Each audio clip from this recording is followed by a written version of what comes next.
Antes de iniciarmos, já se inscreva no canal. Deixe seu like, comente e compartilhe nossos vídeos. Assim você ajuda o canal a continuar crescendo e chegando a cada dia mais longe. Tenham bons sustos. Eu moro sozinho desde que comecei a faculdade e meu trabalho de meio período em um call center vira à noite. Isso significa que 3 vezes por semana eu saio às 2 da manhã e peço um carro por aplicativo para voltar para casa. É uma rotina. O cansaço é tanto que, na maioria das vezes, eu durmo no trajeto de 20 minutos. Mas não naquela terça-feira. A noite estava fria e com uma garoa fina que deixava tudo com um brilho oleoso sob a luz dos postes. Eu estava exausto. Meu celular tinha 15% de bateria. Chamei o carro. Fiat Argo branco, placa R, 4B. Motorista, Fábio. Esperei na calçada deserta. Exatamente no horário, um Fiat Argo branco parou. As placas batiam. O vidro estava escuro e embaçado pela chuva. Eu só queria minha cama. Abri a porta de trás e entrei. O ar dentro do carro me atingiu como um soco. Não era cheiro de cigarro ou de comida. Era um cheiro químico, avassalador. Um cheiro de alvejante e pinho, tão forte que meus olhos arderam. Era o cheiro de uma limpeza industrial, desesperada. Boa noite. O motorista. Ele não respondeu. Apenas acenou com a cabeça. Ele era um homem grande. Grande mesmo. Tão largo que o banco do motorista parecia pequeno demais. Ele usava um boné de aba reta puxado para baixo, escondendo os olhos, e luvas de couro pretas, daquelas grossas de trabalho. Estranho usar luvas para dirigir, pensei. Mas meu cansaço era maior que minha curiosidade. Ele iniciou a corrida no aplicativo e começou a dirigir, mas ele não ligou o GPS. Você quer que eu coloque o endereço no Waze? Às vezes o app dá erro. O motorista, voz baixa, áspera. Eu sei o caminho. Ele falou sem virar o rosto. O silêncio que se seguiu foi pesado, quebrado apenas pelo chiado do limpador de para-brisa. Tentei relaxar, mas o cheiro de alvejante estava me dando náusea. Comecei a reparar no carro. O painel estava limpo, mas o tapete do passageiro da frente estava encharcado. Não de chuva, mas de um líquido escuro que eu não conseguia identificar na penumbra. E então notei o retrovisor interno. Ele não estava apontado para a estrada. Estava inclinado para baixo, apontado diretamente para mim no banco de trás. Eu podia ver o reflexo dos olhos dele me observando. Olhos fundos e fixos, senti meu estômago gelar. Peguei meu celular, 5% de bateria. Abri o aplicativo para checar a rota. Estávamos corretos, mas a foto do motorista Fábio era de um rapaz magro, sorridente, sem barba. O homem ao volante era, no mínimo, 30 quilos mais pesado e tinha uma barba espessa. Meu coração parou. Eu estava no carro certo, com a placa certa, mas com o motorista errado. Foi quando ele fez a curva errada. Ele saiu da avenida principal e entrou em uma rua de paralelepípedos, escura, ladeada por galpões industriais fechados. Não era o caminho. Minha voz falhando. Aqui está errado. O caminho é pela próxima à direita. O motorista. Atalho. O carro foi diminuindo a velocidade. A rua estava completamente deserta.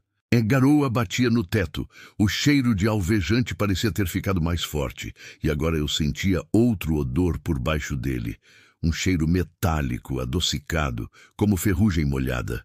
Ele parou o carro, não em um semáforo. Ele parou no meio da rua escura, em frente a um portão de ferro enferrujado de um galpão abandonado. Ele desligou o limpador de para-brisa. O silêncio era total. Eu olhei para os olhos dele no retrovisor.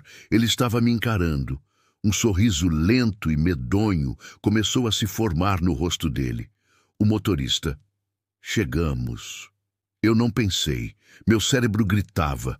Puxei a maçaneta da porta. Trancada. A trava de criança estava ativada. Eu entrei em pânico. Comecei a bater no vidro, mas quem iria me ouvir ali?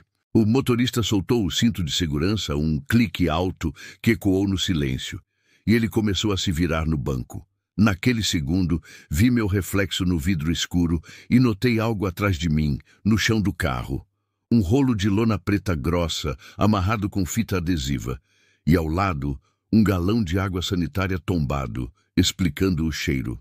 Ele estava se virando, a mão enluvada tateando o lado do banco como se procurasse algo. Eu não tinha escolha.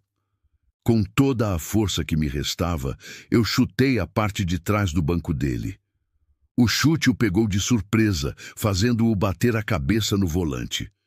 Eu me joguei para o outro lado do carro, puxei a outra maçaneta, trancada também. Ele grunhiu, um som gutural de raiva, e se virou completamente, os olhos vermelhos de fúria. Ele se arrastou para o banco de trás, por cima do câmbio. Eu estava preso. Em um último ato de desespero, peguei meu celular, agora inútil, e o usei como uma pedra. Bati com a quina do aparelho no vidro lateral, 1, 2, 3 vezes. O vidro não quebrou. Ele estava quase em cima de mim, o cheiro de alvejante e o odor metálico vindo dele. Eu podia ver que as luvas dele estavam manchadas de escuro. Bati de novo no vidro com toda a minha alma. Crac! O vidro trincou. Bati de novo e ele se estilhaçou.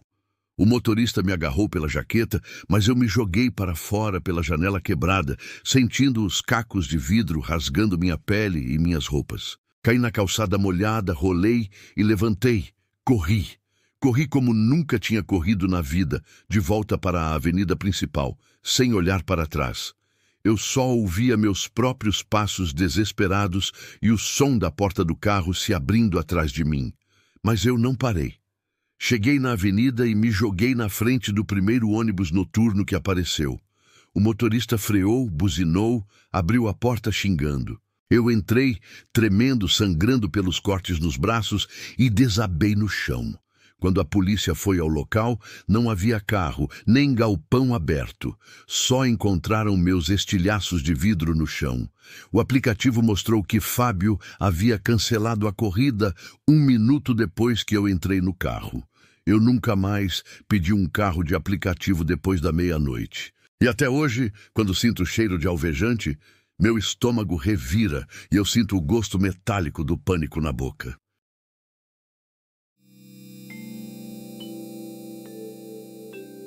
Eu era estudante de direito em uma cidade e minha família morava em outra, a umas 4 horas de distância. Pelo menos 2 vezes por mês, eu pegava uma carona compartilhada, dessas de aplicativo, para economizar. Eu já tinha feito esse trajeto dezenas de vezes. É monótono. Você coloca os fones de ouvido, dorme e acorda no destino. Mas naquela sexta-feira de novembro, a viagem foi diferente. O carro era um sedã escuro, confortável. O motorista, Carlos, era um cara de meia-idade, falante. No banco da frente ia uma moça, também estudante. Eu, como sempre, peguei o banco de trás, no lado do passageiro, para poder encostar a cabeça e dormir. Estávamos a cerca de 2 horas na estrada. Era o meio da tarde, mas o céu estava pesado, chumbo, ameaçando uma tempestade daquelas de verão. Eu estava na minha bolha, fones de ouvido tocando podcast, olhos fechados, quase dormindo. Começou como um peso no carro. Sabe quando o carro passa por um declive muito rápido e seu estômago afunda? Foi essa sensação, mas constante.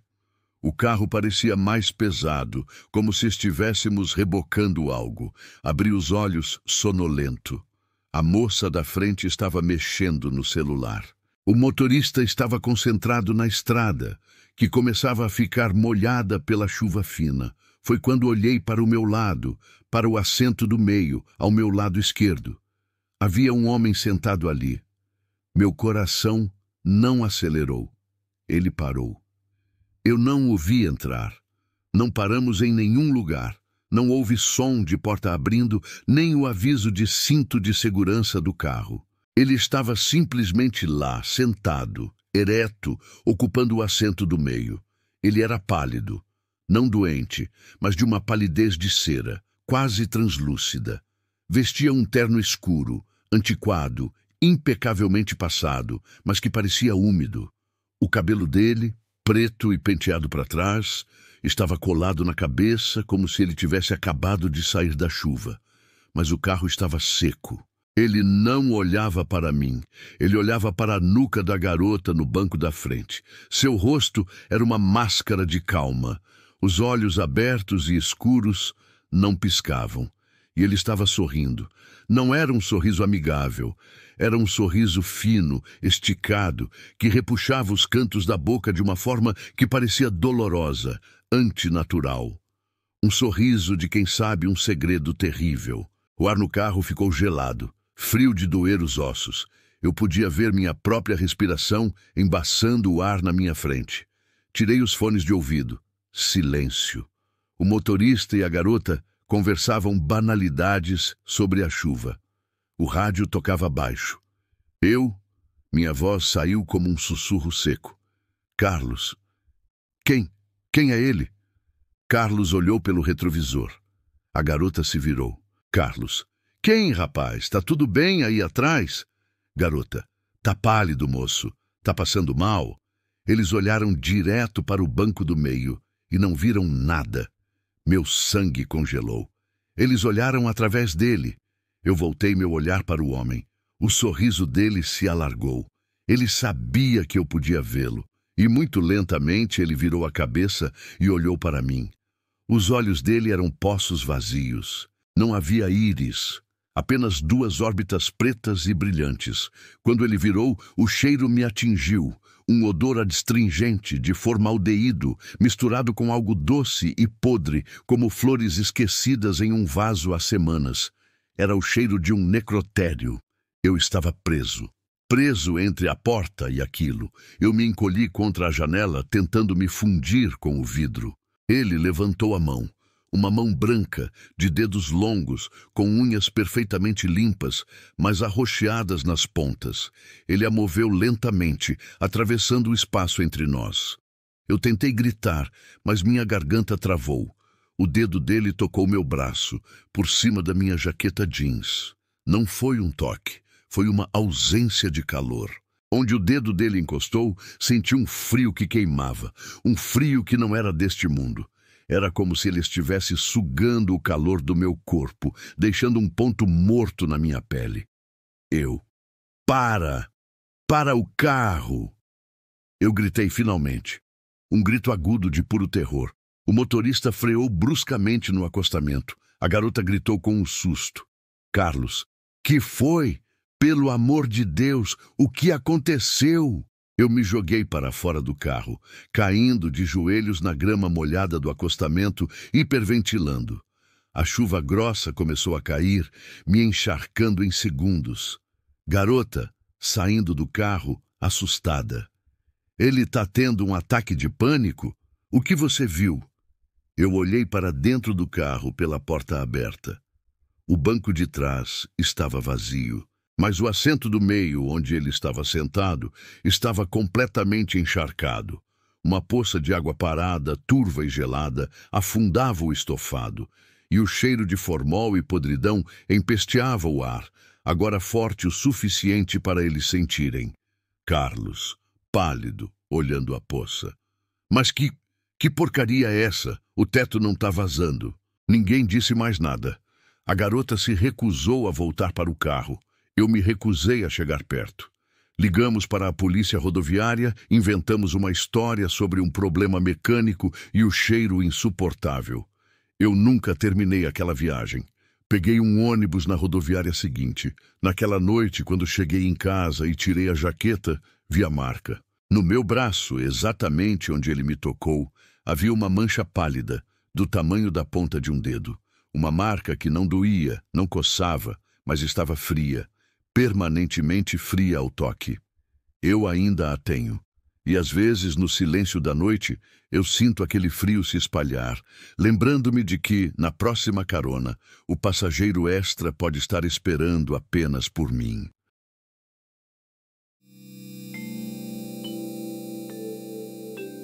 Eu nunca fui de ter frescura, Na faculdade, para economizar, eu vivia pegando carona em aplicativos ou até mesmo naqueles grupos de Facebook.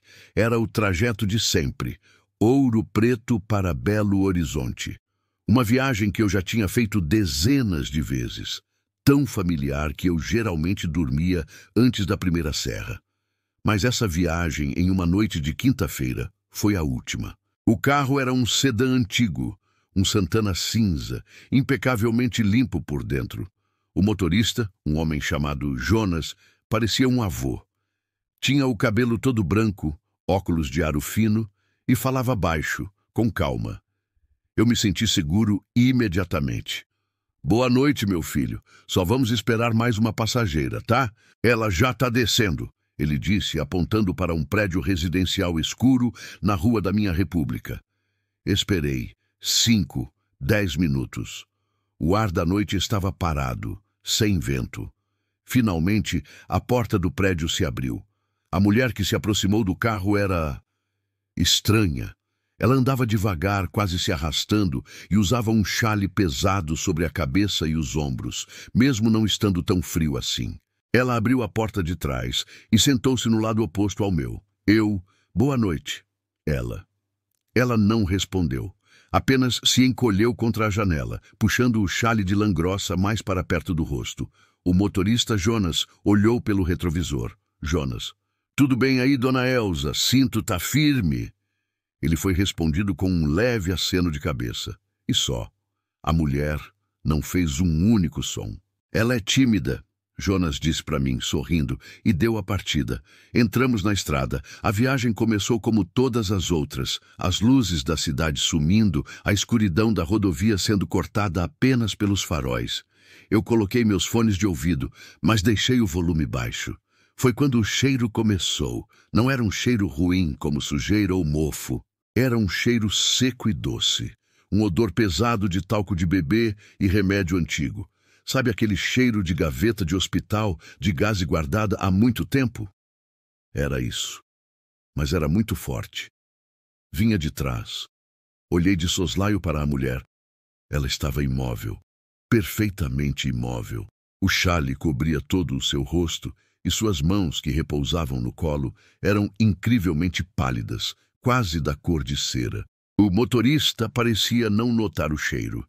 Ele cantarolava baixinho uma música antiga que eu não reconheci. Tentei ignorar. Fechei os olhos. Mas a imobilidade dela era perturbadora. Em uma estrada cheia de curvas e buracos, o corpo dela não balançava. Enquanto eu e o motorista éramos jogados levemente de um lado para o outro, ela permanecia rígida como uma estátua sentada. Eu tirando um fone. Com licença, Jonas. A senhora está bem? Quer que abra o vidro? Tá um pouco abafado aqui. O cheiro de talco estava ficando enjoativo, quase sufocante. Jonas olhou pelo retrovisor e seu rosto, antes amigável, ficou sério. Jonas. Não precisa, filho. A dona Elza não gosta de vento. Ela tem a saúde frágil. Deixa ela quietinha no canto dela. A forma como ele disse quietinha me deu um arrepio. Voltei a me calar. O carro continuou.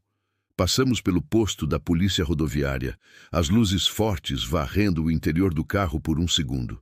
Nesse breve clarão, eu vi. O chale tinha deslizado 1 centímetro do rosto dela. Eu não vi os olhos, nem a boca. Eu vi a pele da bochecha. Era perfeitamente lisa. Não lisa como pele jovem, mas lisa como porcelana. E estava levemente rachada. Pequenas fissuras escuras, como as que aparecem em bonecas velhas de cerâmica. Meu coração disparou. Eu estava olhando fixamente, sem conseguir desviar o olhar, quando a mão pálida dela, com dedos longos e finos, subiu em um movimento lento e mecânico. Ela não tateou. Ela foi direto ao chale e o puxou de volta para o lugar, cobrindo o rosto. O movimento não foi humano. Foi preciso demais, como um pistão. Eu estava em pânico silencioso. Eu precisava sair daquele carro. Eu, com a voz trêmula. Jonas, por favor, pode me deixar no próximo posto, qualquer um. Eu não tô me sentindo bem. Preciso tomar um ar.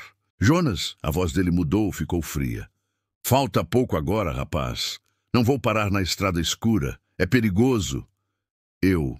Por favor, eu pago a mais. Eu preciso sair. O carro foi diminuindo a velocidade, mas não para parar.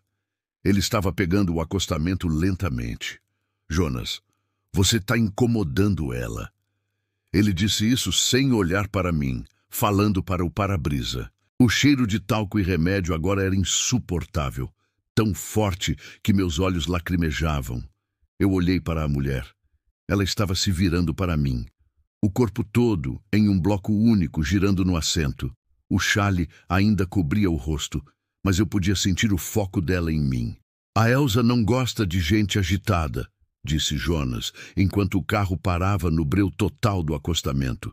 Ela precisa de paz. Ela já teve uma vida muito difícil. Eu não esperei para ver o que estava sob o xale. No segundo em que o carro parou, destravei a porta, me joguei para fora e corri. Corri de volta na direção da estrada, na contramão, acenando desesperadamente para o primeiro caminhão que vi. Eu não olhei para trás, mas enquanto eu corria, eu ouvi a porta de trás do Santana se abrindo. E o som que me assombra até hoje não foi um grito nem um passo. Foi o som de algo arrastando pelo asfalto, algo pesado, rígido, sendo puxado para fora do carro, como um móvel sendo arrastado.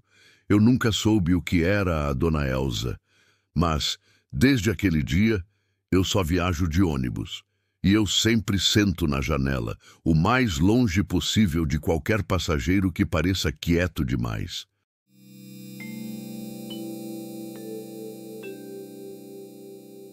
Eu não sou do tipo aventureiro. Sou analista de sistemas, metódico, e gosto de ter meu carro e meus horários. Mas, há 3 anos, meu Vectra 98 me deixou na mão. E não foi em um lugar conveniente. Foi na BR-040, em Minas, num trecho sinistro entre 2 cidades pequenas, onde o celular funciona em talvez um ponto a cada 50 quilômetros. Era fim de tarde, o sol se pondo rápido e meu carro simplesmente morreu. Elétrica, um apagão total. Fiquei 1 hora tentando fazer o celular pegar sinal. Nada. O céu passou de laranja para um roxo profundo e o frio começou a apertar.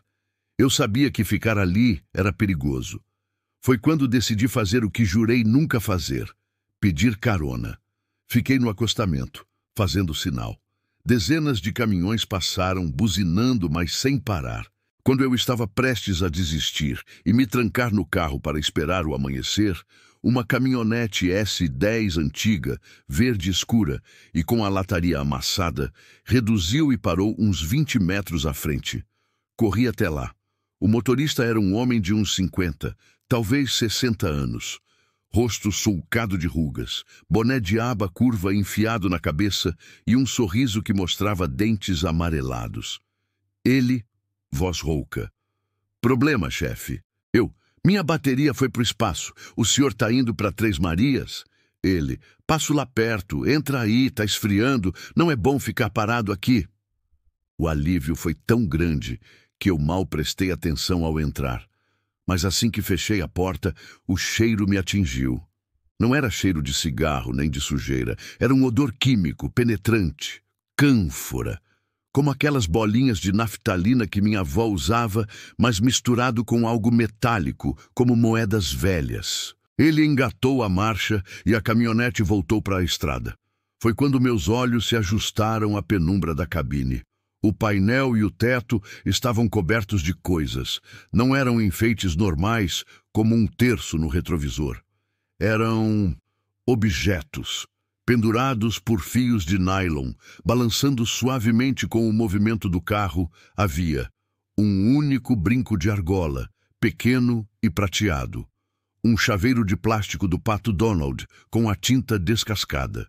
Uma presilha de cabelo rosa, com uma pedrinha de strass faltando. Um isqueiro Bic vermelho, vazio. Uma chave de casa, daquelas comuns tipo Yale.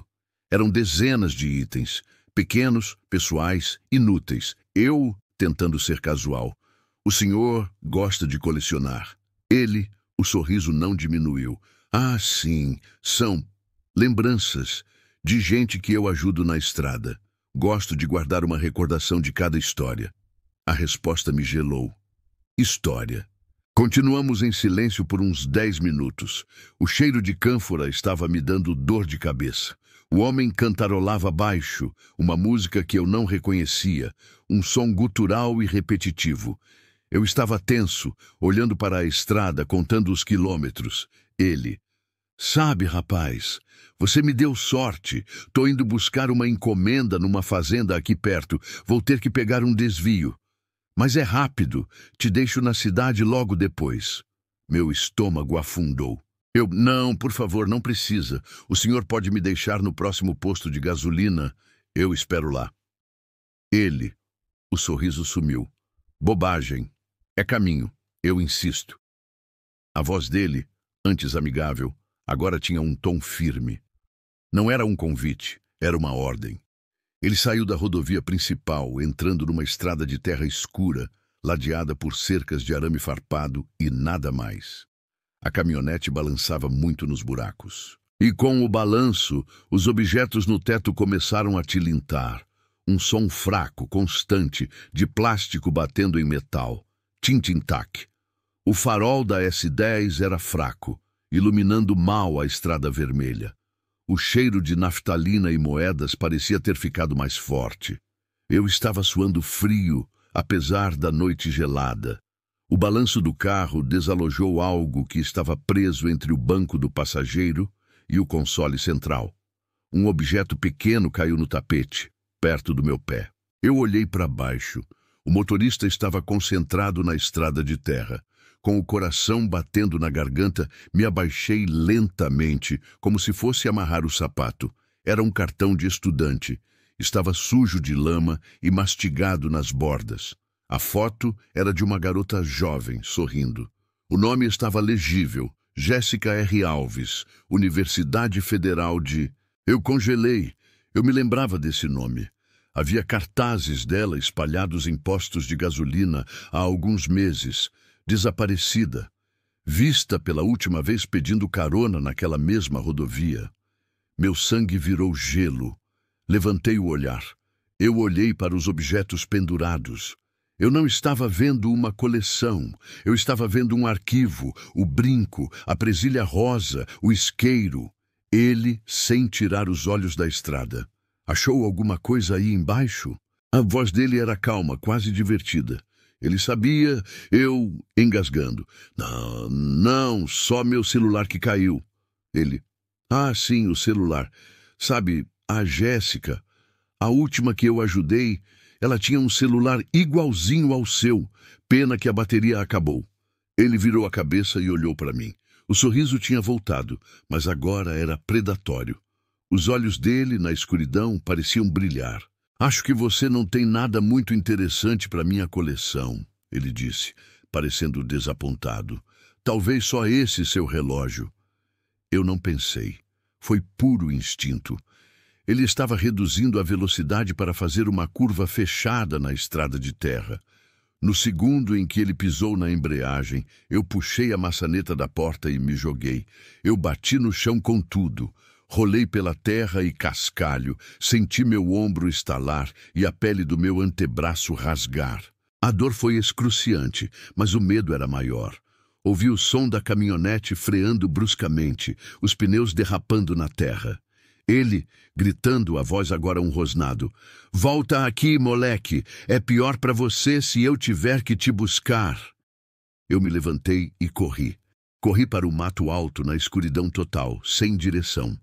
Eu só ouvia meus próprios passos desajeitados e o som da porta da caminhonete batendo. Ele estava vindo. Eu me joguei numa vala de drenagem, afundando na lama fria e na água parada. Fiquei ali, prendendo a respiração, ouvindo os passos dele no cascalho.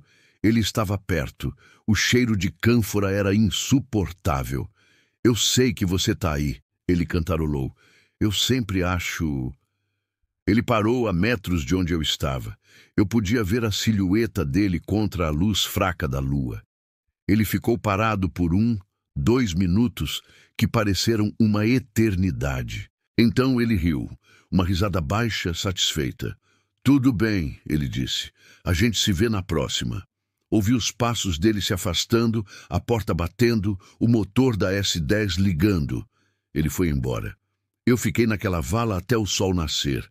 Saí da estrada de terra, encontrei a BR e andei 5 quilômetros até a polícia rodoviária. Eles encontraram o meu carro, mas nunca encontraram a S10 verde, nem Jéssica, nem as outras histórias. Eu voltei para casa, mas uma parte de mim ficou naquela estrada. Às vezes, quando estou no trânsito e sinto um cheiro químico, eu olho para o retrovisor. E por um segundo, eu juro que vejo um pequeno chaveiro do Pato Donald balançando.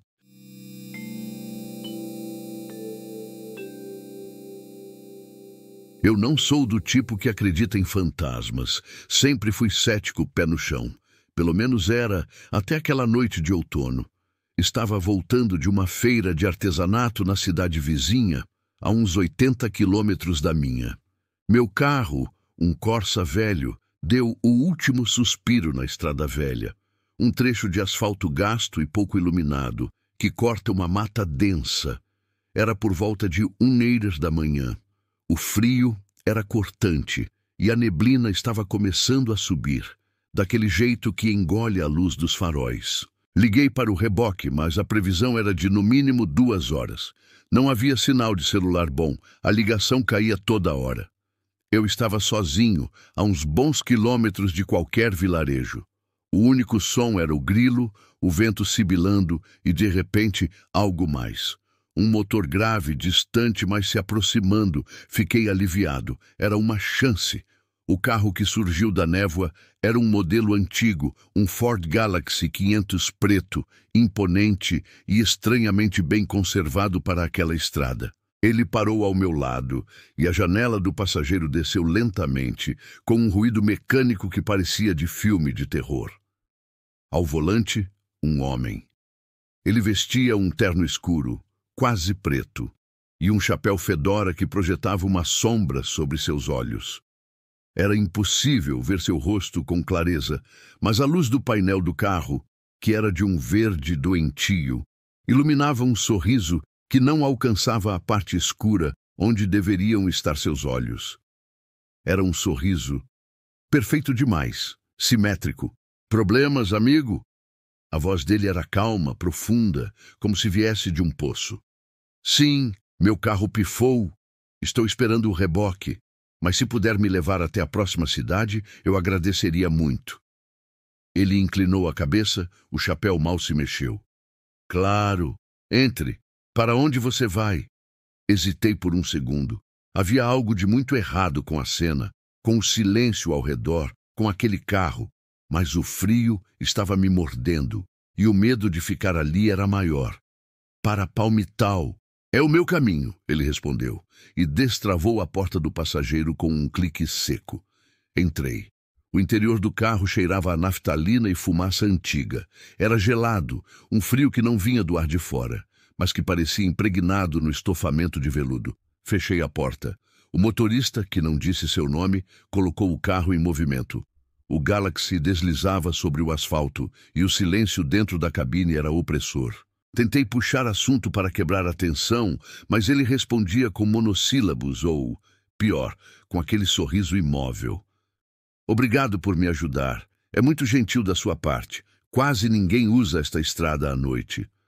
Alguns precisam, ele disse, sem tirar os olhos da estrada. Percebi que ele não estava usando cinto de segurança. E então notei algo que me fez gelar até os ossos. Seus movimentos no volante eram perfeitamente fluidos, mas quando ele esticava o braço para mudar a marcha, era um carro manual, o tecido da manga do paletó subia um pouco. Eu vi. A pele exposta do pulso dele era de um branco pálido e doentio, mas não era a palidez de um doente. Era como a cera, e o que me fez prender a respiração foi a articulação do pulso. Era rígida.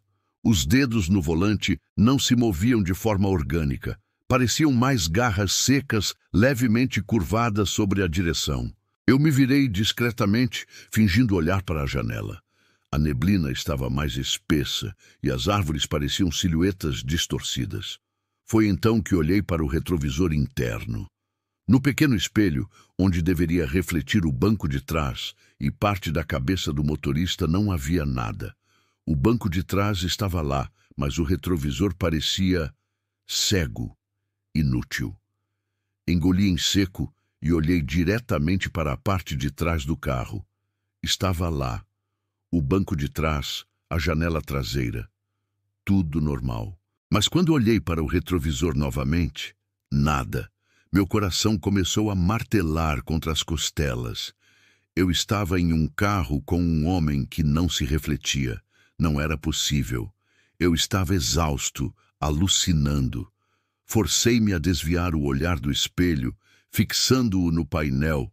O velocímetro marcava uns 80 km/h, o que era um pouco rápido para a neblina, mas o carro não fazia barulho nenhum. O motorista, então, quebrou o silêncio. Você está tenso, amigo. Está quase acabando a viagem. O tom de voz dele era tão suave que parecia ensaiado. Quase acabando? Já chegamos em Palmitau? Perguntei, sentindo um gosto metálico na boca. Ele soltou uma risada baixa e seca, sem o menor traço de humor. Ele não desviou o olhar. Oh, não! Palmitau fica um pouco mais adiante. Eu disse que sua viagem está quase acabando. Naquele momento, eu soube. O pânico me invadiu com uma onda gelada, fazendo minha pele formigar. Eu agarrei a maçaneta. Preciso parar. Por favor, pare o carro! Eu gritei, a voz falhando. Ele ignorou. O carro acelerou suavemente. A luz verde do painel parecia pulsar. Eu puxei a maçaneta com todas as minhas forças. Estava travada. Puxei de novo, mais forte. Nada. Eu comecei a bater no vidro, mas a grossura do material abafava o som. Não adianta tentar sair, ele disse, ainda sorrindo, sem mover um músculo do pescoço para me olhar. Você aceitou a carona. Agora a estrada velha vai te levar para o seu destino. O Galaxy subiu uma pequena ladeira e, do outro lado, a neblina se dissipou por um instante. Eu vi a estrada à nossa frente. Não havia cidade, não havia luzes, não havia nada além de mais asfalto preto, denso e tortuoso, que descia em direção a um vale escuro e sem fundo. E à beira da estrada, no que parecia ser a descida, havia figuras. Eram vultos longos e finos, parados sob a luz intermitente de postes que não existiam mais para trás. Eles estavam esperando. Eles pareciam ter vindo direto da escuridão. O medo não me deixou gritar. Num impulso desesperado, olhei para o motorista uma última vez. A luz verde do painel brilhou e, por uma fração de segundo, a sombra do chapéu se moveu. Eu finalmente vi. Não havia olhos. Apenas duas cavidades escuras e vazias acima do sorriso perfeito e pálido. E dentro daquelas cavidades havia um brilho fraco, como dois pedaços de vidro antigo. Eu me joguei no chão do carro, encolhido. Fechei os olhos com tanta força que vi estrelas. Gritei, rezei, implorei. O carro acelerava cada vez mais, o motor grave rugindo. Senti a pressão da curva, o deslizar dos pneus no asfalto. De repente, um tranco violento. O carro parou. Eu não abri os olhos imediatamente. Esperei, tremendo, pelo toque frio, pela voz de poço. Silêncio. Absoluto. Levantei a cabeça devagar. Estávamos parados. A porta estava destravada. E o motorista havia sumido. O carro estava vazio. O cheiro de naftalina e fumaça tinha desaparecido, substituído pelo cheiro úmido de terra e mato. A neblina cobria o Galaxy novamente. Saí do carro cambaleando, olhando para todos os lados. Onde estávamos? Eu estava parado exatamente ao lado do meu Corsa quebrado. O tempo de reboque nem tinha passado. Eu estava no mesmo lugar, a 50 metros de onde aceitei a carona, mas a minha camisa estava encharcada de suor frio e minhas pernas mal me sustentavam. Olhei para o Galaxy. Ele estava ali, parado, mas enquanto eu o observava, a imagem dele começou a tremer. A cor preta ficou mais escura, mais densa, até que, em um piscar de olhos, O carro desapareceu completamente. Não restou nem marca de pneu na grama. O reboque chegou meia hora depois. Eu não consegui falar. Passei 2 semanas em casa, com febre e pesadelos com sorrisos sem olhos. O que eu vi naquela descida, naquela estrada escura, sei que era o meu destino. E por alguma razão que jamais saberei, fui devolvido. Mas eu nunca mais parei na estrada velha. E se eu vir um carro antigo e preto na neblina, eu juro que corro na direção oposta.